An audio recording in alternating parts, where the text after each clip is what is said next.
Live. Hello and welcome back to Back on Track. I'm going to just hang out here for a second because our events have got disconnected. Thank you, StreamYard. And so I'm going to see if now that we're live, if I can see our new event to sync it up to our other event. Gotta love technology, folks. Oh, here we go. Yes. So now I can see that we are live on LinkedIn. Huzzah. And I'm going to go over to the old link and let people know that we have moved. Alrighty. And then we will get this party started. If you are here with us today, please say hello. We would love to hear from you and hang out and know what's going on. All right. Let me just comment here. If you're joining us today, head on over to this link and say hi. All right. Comments. There we go.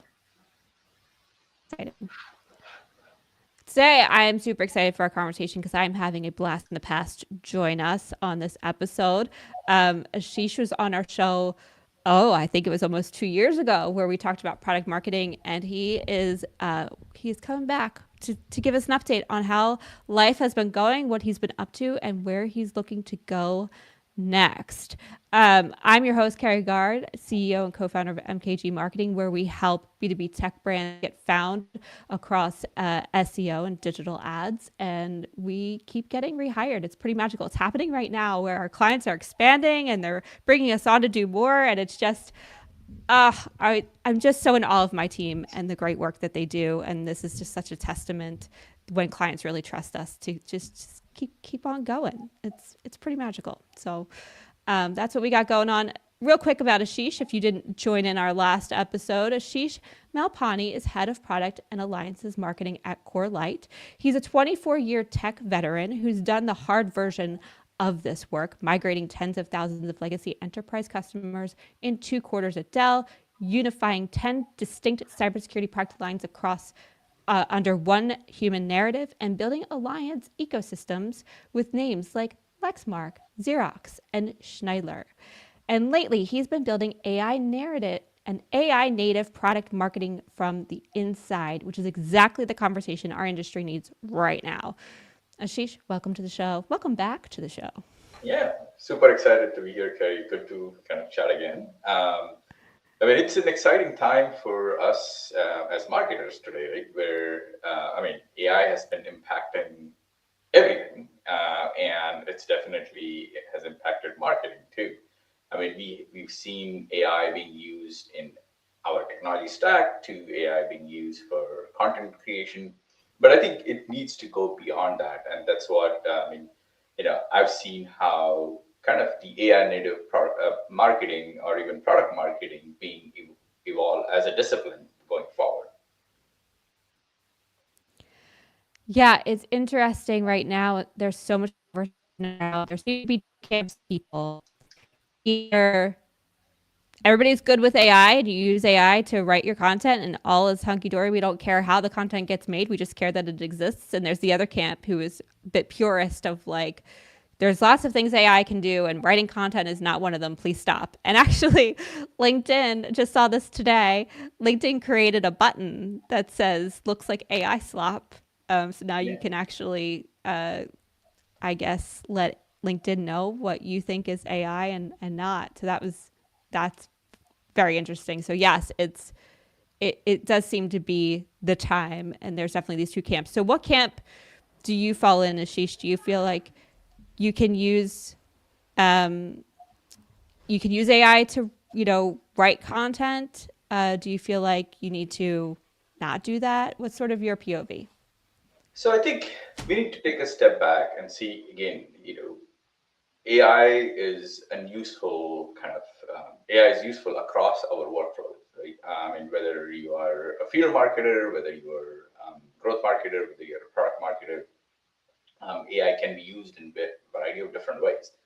And you have to decide like what is best for your target audience, who are you trying to reach, how effective you are today in order to reach them, and how is AI going to help you improve your existing workflows? I mean, ultimately, that's what the conversation needs to happen, right?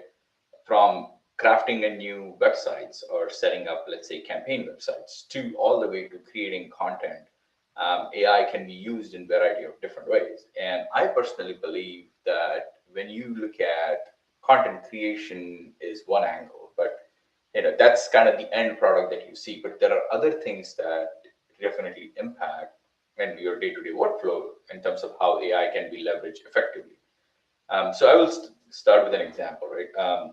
What again, there is a lot of this narrative around AI native marketing, AI native product marketing. What does it really mean? Right? Today, if you think about it, there is a lot of stuff being created and a lot of stuff being created with AI, and there is a lot of noise. I mean, that has created a lot of noise in the market.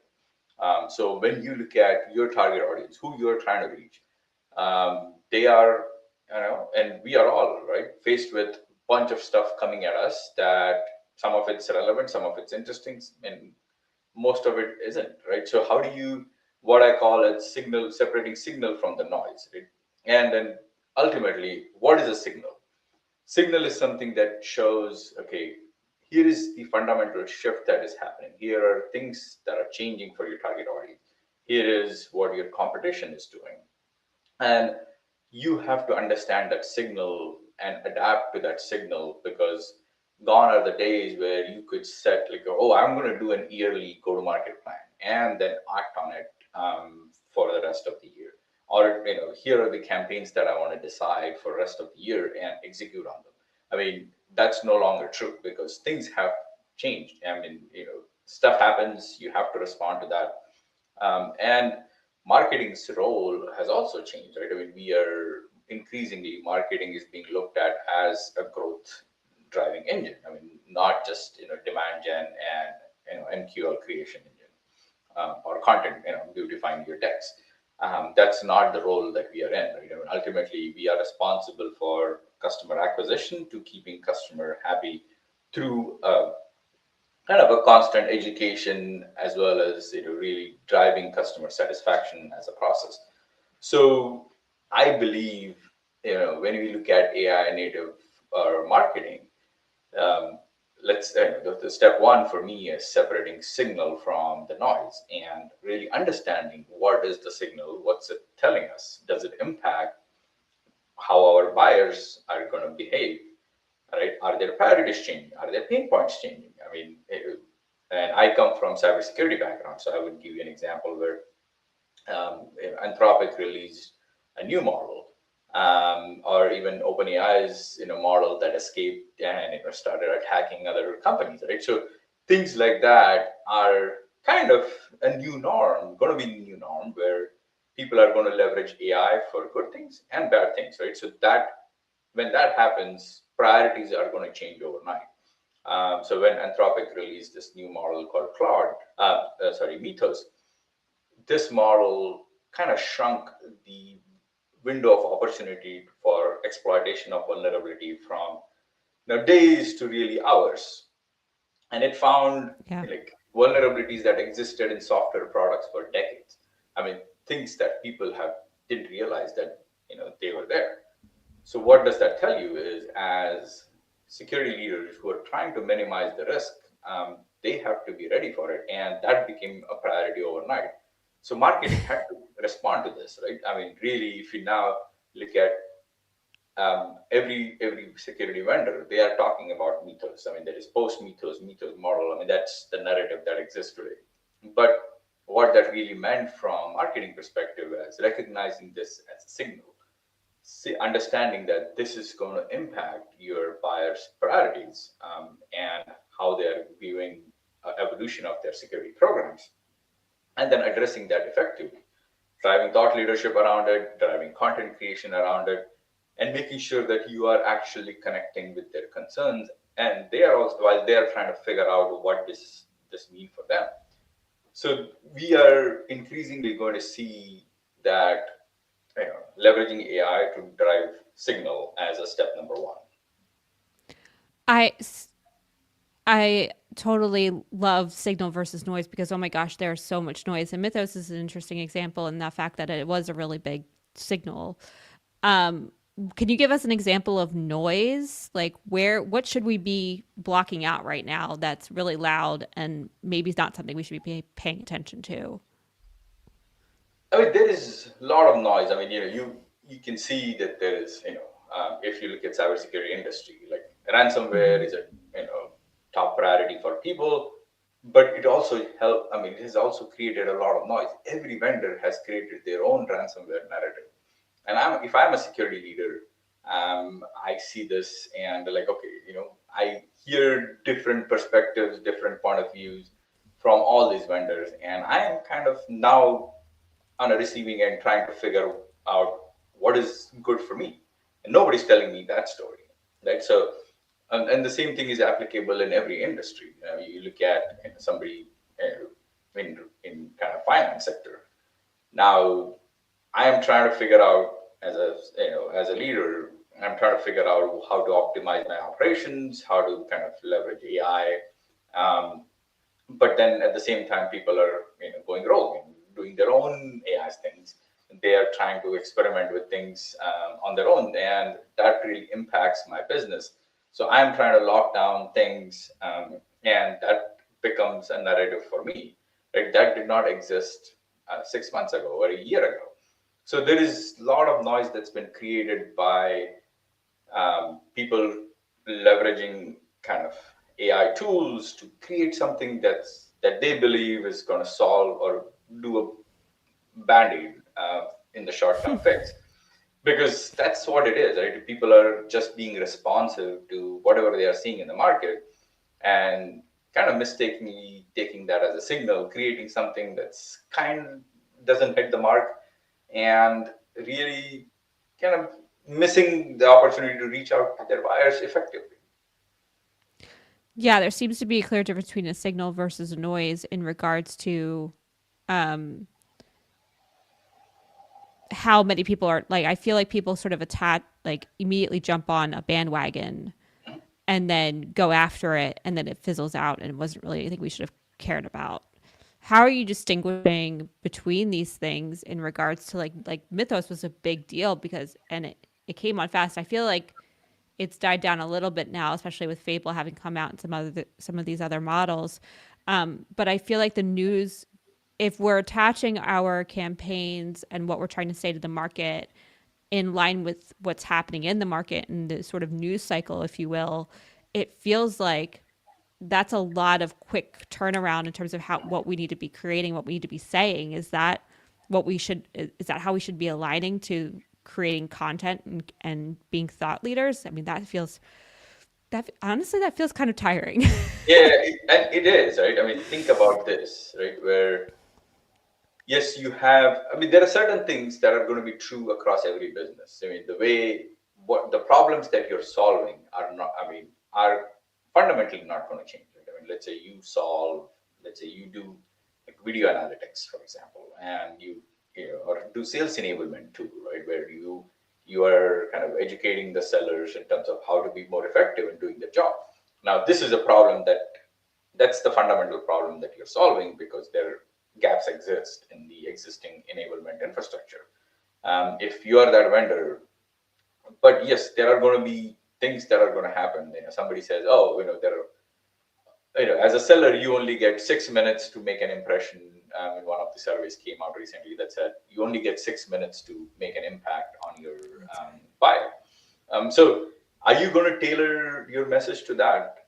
I mean, it seems premature, but again, I mean, this is where human expertise needs to come in and really understand what is noise versus what is signal, right?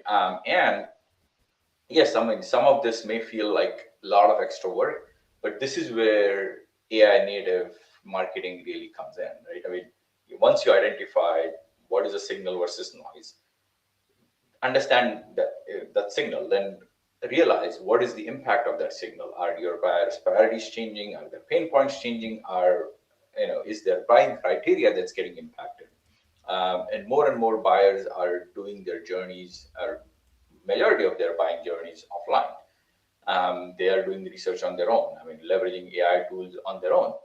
And then lastly, when you look at kind of buyers are not kind of there is no singular buyer anymore. Every decision is done by buying committee, and it Yeah. includes finance to legal to security. It doesn't Hmm. matter what product you sell. There are multiple business functions that are involved in the buying decision.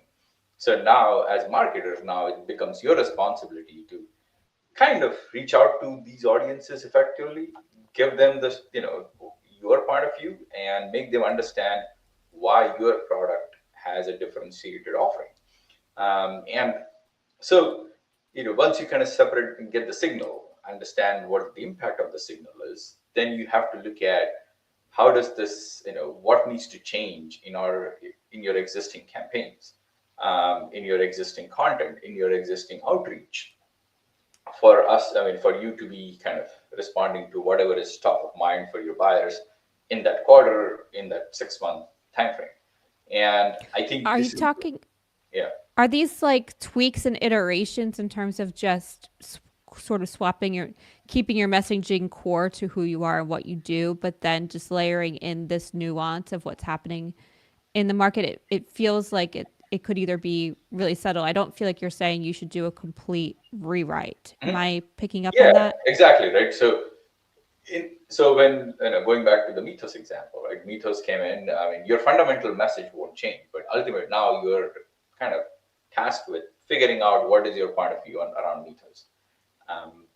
What does it? How do you want to change your approach? I mean, does your BDR sequence needs to change? Does your email outreach needs to change? Does it? I mean, do the content that you already have in the market, do they have to be updated to incorporate the Mythos narrative? And if the answer, for example, in this case was yes, but I mean, it may be kind of maybe or yes in other cases, but that decision needs to be a human decision, and then you look at that and kind of drive that downstream, and so that your message, your content, your outreach is updated. And it may seem like a lot of work, but this is where I think leveraging AI effectively and having that kind of as your native marketing capability definitely helps. So where does AI come in then in terms of along this track of reading the signal, understanding how it impacts your audience, to then getting into market? Is it every step of the way? How does AI help make take sort of the load off? Yeah, so I categorize it in kind of four buckets, right? One is really AI helping you capture the signal. Now you look at what does that mean? I mean, you look at your market analysis, you're looking at your win loss, you're looking at your kind of industry analysis and competitor moves, and then ultimately, is there a narrative on from a community perspective? I mean, this is where kind of collecting that signal, analyzing it, and then kind of understanding the impact. Uh, this is where AI can help. The next step is a judgment kind of. This is where you, as humans, have to understand. Okay, what is the point of view? Does our positioning needs to be updated? Does the prioritization needs to be updated?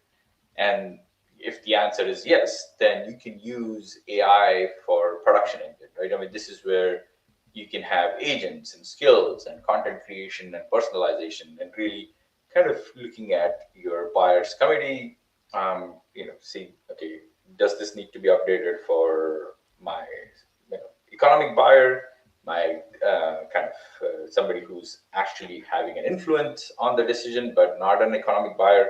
I mean, your buyer committee and how you're going to tailor that message, and then ultimately measuring the impact of your efforts. And AI can help you there as well, right? Really understand if the share of voice is changing, is the pipeline getting impacted by your kind of change in the messaging, change in the outreach? Are the win rates getting impacted?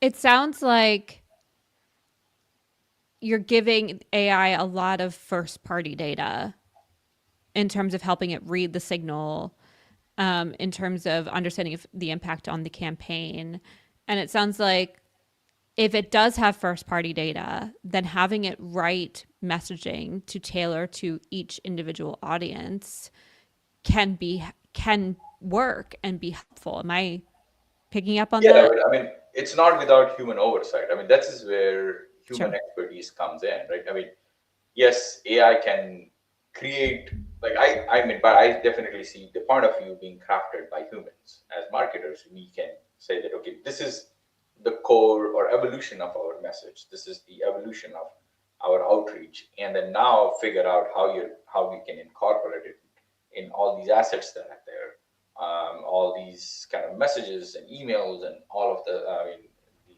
kind of campaign pages that are already out there.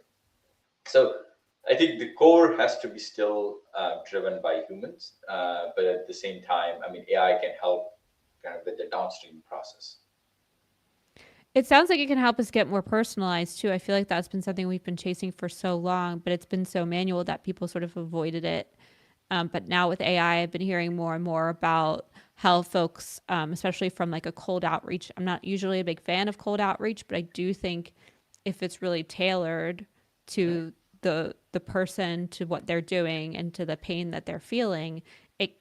I mean, I never in my life have I bought something from cold outreach until one day something showed up in my inbox at the exact right time to say, this is what we do and this is how we solve it. And let me know if you're interested. And I was like, actually, No, you I mean, couldn't have picked a better time. So yeah, I it can definitely work. see that, right? I mean, the research being tailored, I mean, and the outcome being tailored to you. I mean, I'll give you an example. I got an email the other day that was talking about a fictional, not fiction I wrote years ago. And so definitely caught my eye. And then I Yeah. took the efforts to read the email, and I actually responded to them saying, "Hey, I'm not. This is not a good time." But I mean, I'm happy that you actually spent some time doing research and Yeah. created something that's tailored. I mean, even though you've used AI for most of it, I mean, it is definitely shows how AI can help you reach the audience and improve, let's say, your open rates, improve your awareness. Um, and that's definitely will become more and more important going forward. I had an interesting conversation last night at our monthly meetup where we talked about, you mentioned campaigns a couple times. And one of the gals that joined us talked about how she felt like demand generation, because she's a demand marketer, was really shifting under her feet in regards to how campaigns worked. Mhm. Um, and she was saying that there needs to be an always on component, which I think there always needed to be, but even more so now, more than ever, there needs to be that always on component. And then she's actually moving campaigns to more of an ABX motion, which I Mhm. feel like is what you're sort of talking about in regards to personalization and being in tune to the market. So I think both are true, but I feel like having only campaigns is definitely not something that works anymore, and needing that always on. But I can start to see, especially the way you're talking about AI native, how these things can now start to work together. Is that Yeah, I mean, something you're seeing? definitely. I think ABX is going to be your key to kind of getting more qualified kind of inquiries. And I think we kind of went from heavy into physical events to kind of completely digital back to kind of physical, right? So what does again, I don't think there is any middle ground. You're going to constantly have to figure out what works for you, what works for your target audience and your business. But at the same time, even during physical events, right? What is the audience going to leave that event and after talking to you with, right? I mean, you still have to. I think you still have to create something that's personalized for them to take home with. That way they will remember you and not five other vendors who are kind of doing the same thing. So from there to really getting something that's doesn't come across as creepy and really kind of having exhibiting a stalker behavior, but still showing that there is a personalization that's tailored to you.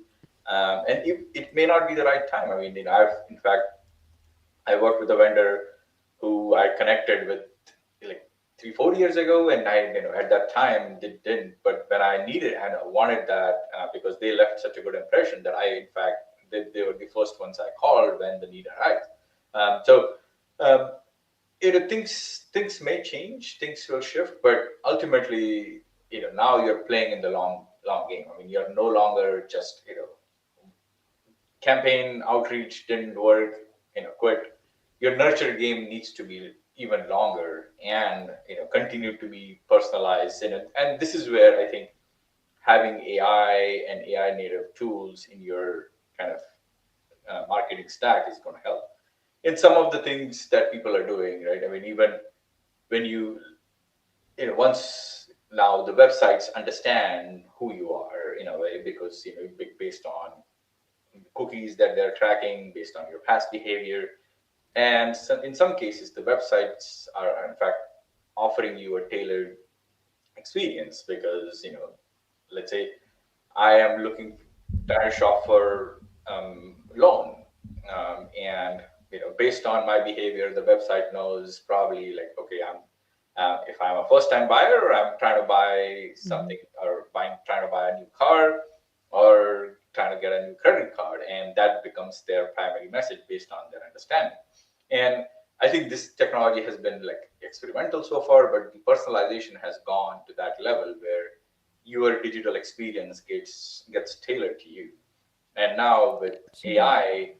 I mean, yes, you're starting with a chatbot and saying, okay, give me top five in this. So, or vendors that I want to reach out to, and as marketers, our job has changed to be the top five choices that AI spits out, all the way to kind of once the customer acquisition happens, kind of continue the effort in terms of retention and making sure that the customer is there for the longer term. Marketing should never stop. This is true. This is true. Um, this is really interesting in terms of the the personalization piece and not being creepy. I agree with you there. Um, one of the things you mentioned in that was when you're talking about being at events and sounding like everybody else. I feel like AI is definitely making that easier. Mhm. I even got caught in the trap myself when I was doing my own positioning and messaging about a year ago, and I was really heavily, I had never really done positioning and messaging, and so I was relying heavily on AI to help me do this.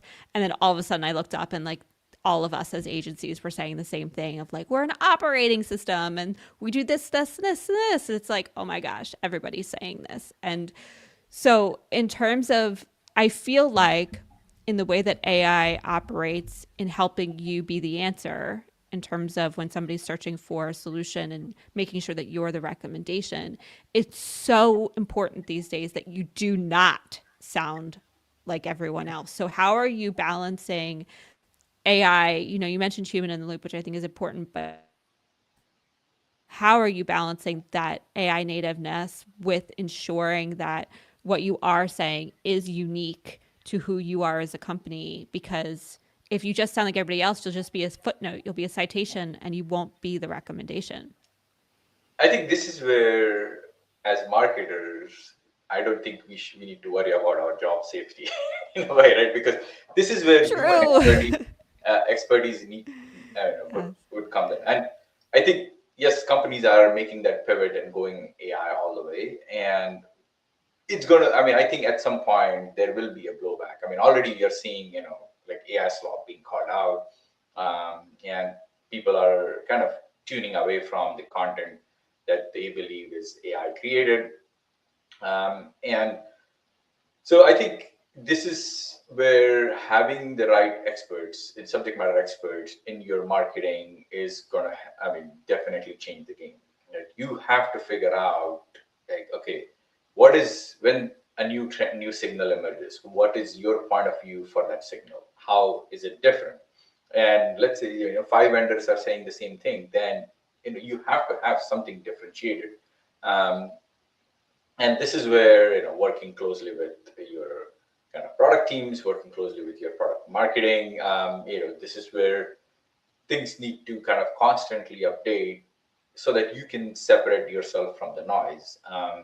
And I don't think, you know, the the right now everything seems to be like, oh, we need less marketers because you have AI tools that can do that effectively, and one person doing everything. And but ultimately, when you look at the output, you still question, yes, the workflow is getting streamlined, the kind of production timelines are getting squeezed, but is the quality there, right? I mean, do you see from graphics being created to the content that's being generated to the messaging that's there?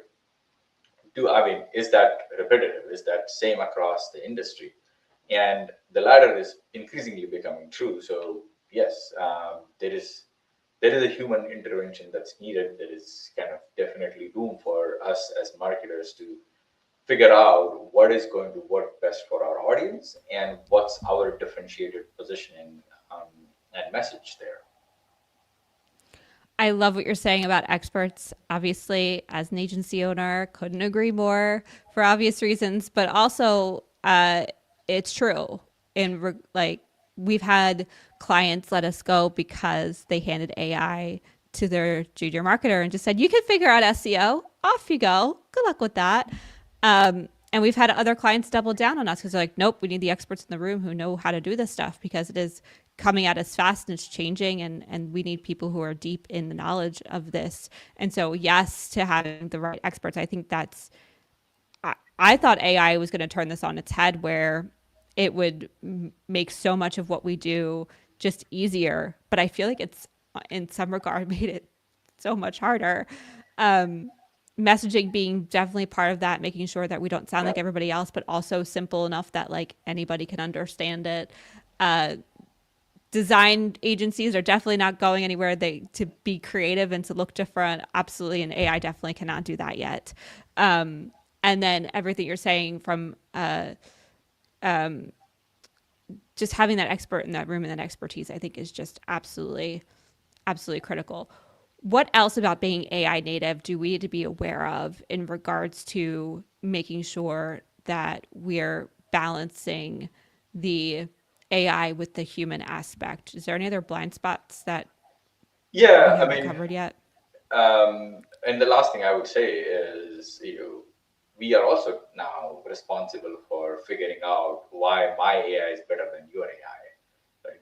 So, um, I mean, every product that's out there is talking about AI, and then it's becomes marketing's responsibility to say, here is why the way we do AI is better than what everybody It's else does. true. Right? So Everything's AI first or AI native now in terms of messaging. It's so true.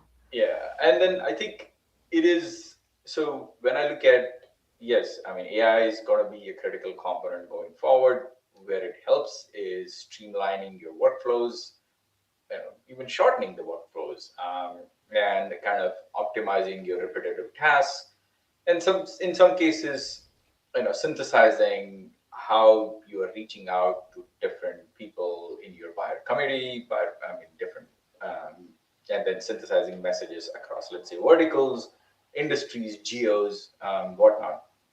But at the same time, having the human in the loop is kind of really important. I mean, it doesn't matter what industry you are in, you have to have the human in the loop. And human, I mean, our role will change. I mean, we are no longer typing things. Again, we are directing the AI tools to kind of create the right output, create, do the analysis right. I mean, if you let AI do everything, it's going to analyze the way it is. It's going to fill in the gaps for the things that It does doesn't that. have. It will hallucinate. It will give you something that doesn't exist. Your messaging will fall flat. Your outreach will fall flat. So this is where our role is going to change from being the creators to being more of an orchestrators to validators and kind of then approvers of whatever is the output coming from the different AI tools. But I think there is no substitute for having the expertise as from your humans who are going to be important in this entire chain. Let's talk about the efficiency piece for a second because you talked about streamlined, and I think sometimes we get caught up in the idea of things getting making us faster. I don't know about you, but I don't know that AI's necessarily made me faster. What it's allowed me to do is go deeper.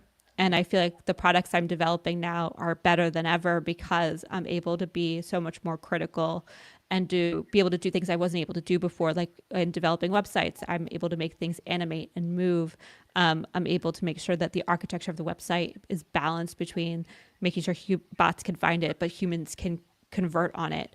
And being more effective that way. But I don't know necessarily that I'm necessarily faster. So when you talk about streamlined, how do you see that in balancing those things of So, I mean, efficiency with to your output? example, right? I mean, when you're creating a website, think about how much time it would have taken you in past to do whatever you're doing today. I mean, some of that wouldn't have been possible, but in order for you to create something that you're doing today, would have required a larger team, a longer timeline, and I think that's all is being compressed. And the thing that you said, right? You want now the website to be, kind of bots can find it, humans can read it, humans would appreciate the effort that has Convert on it. gone in, but at the same time, when the bots scrape it and try to figure out why your company should come up in their list of top 5, list of top 10. Um, so I think it's very, it's important. And I still, when I do my research today, and I use Claude kind of 100% of the time. And some of the websites do not like allow Claude to kind of read them, to analyze it, Mm-hmm. which I think is a miss, right? I mean, ultimately, if you're not allowing um, the bots, the AI tools to scrape the content, I mean, for whatever reason, right? I mean, I think you're missing the chance to get your point across. So, I mean, today as marketers, now it's on us to create an experience not for humans, but also for machines and these agents that are going to scrape. And It's so, crazy. yes, it may feel overwhelming, but I think this is where AI is helping you improve that efficiency because you can take Yeah. that. Okay, this is my core content.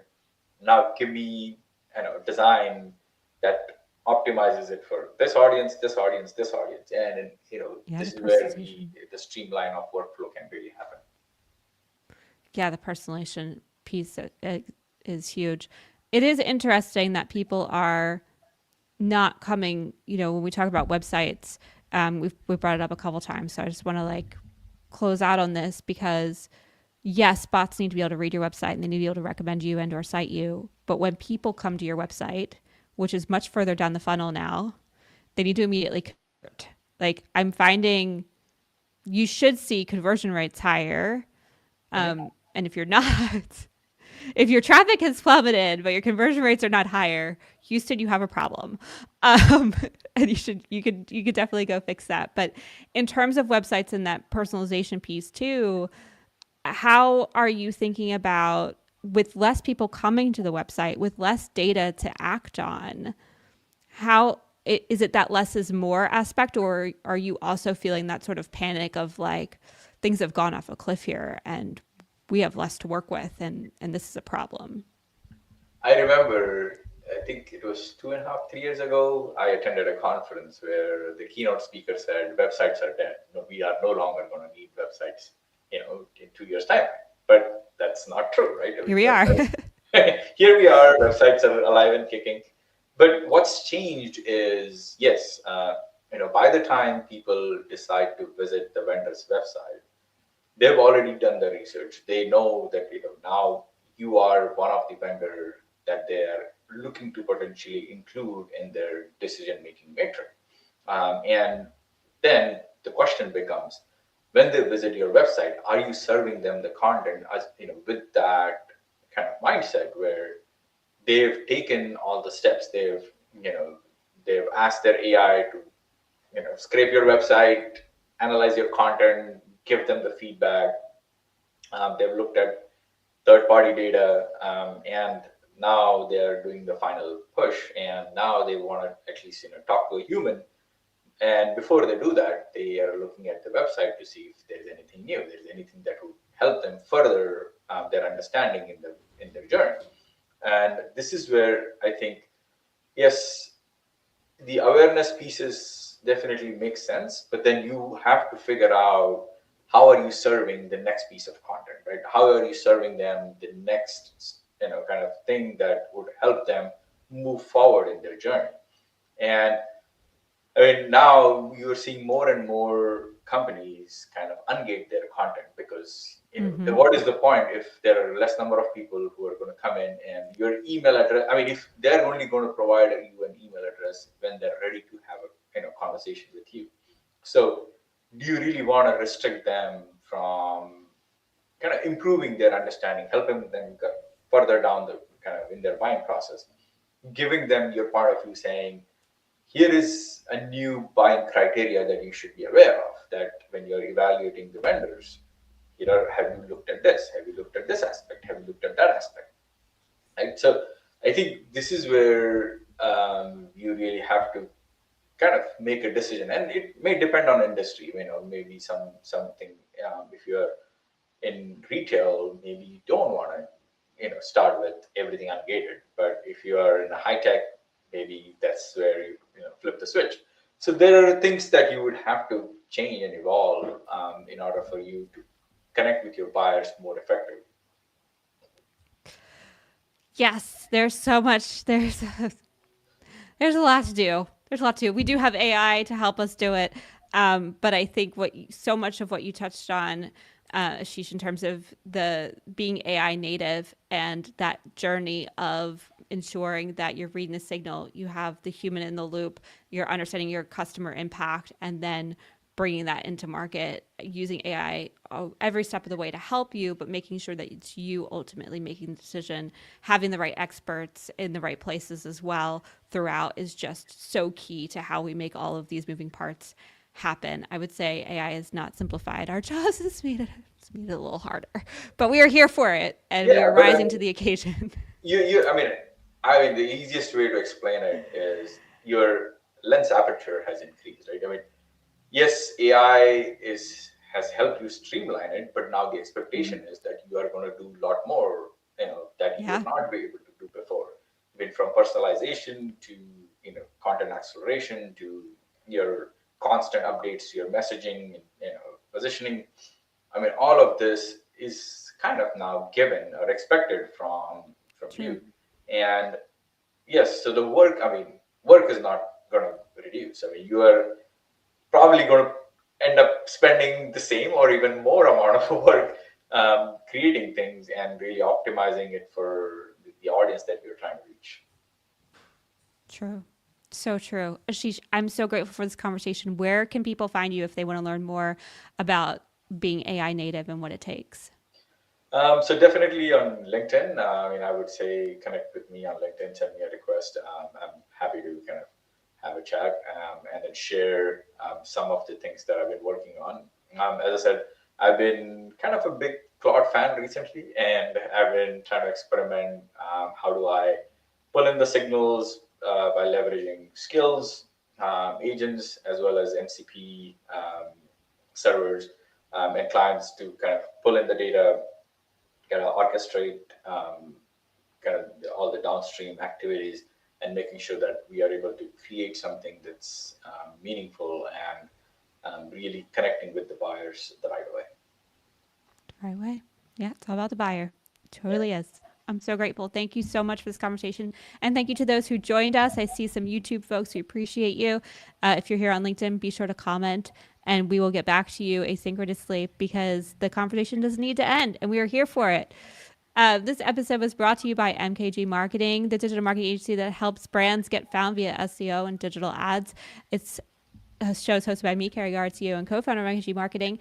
And if you'd like to be a guest, DM me. I'd love to have you on. I have the rest of the year I need to fill, and I am looking for guests. So if you are a marketer and you have something to say about what is happening in marketing right now, I am here for it. Let's chat about it. DM me. Thank you all so much. Thank you again, Thank you. Ashish.